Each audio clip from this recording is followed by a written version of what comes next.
sola chu ma fan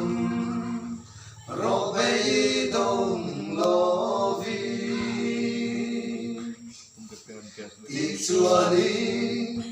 ít thiên lung du dòng tê chu lang pa na pense lang che i om ta tu sulal pa chunga matla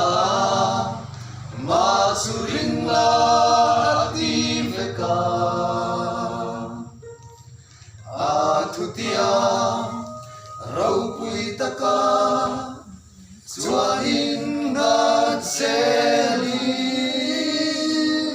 mamo ape zelang che lalpa chu amama tu teta atra ati thon ngai lo lalpa sam dam aro pui bay sei ma ven ven su atra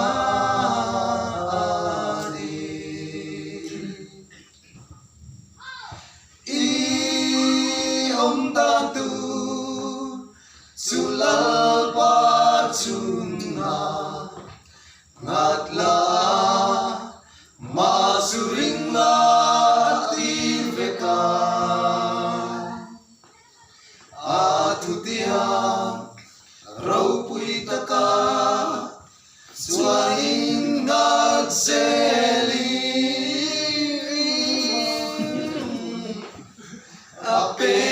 zelang che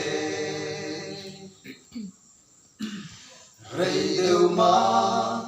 se la ngak sham sham ro alo ken ngei do na vangi lalwa chu atlai ve ngai lo va sin ahunta ka alo ken tri i om da tu sulal pa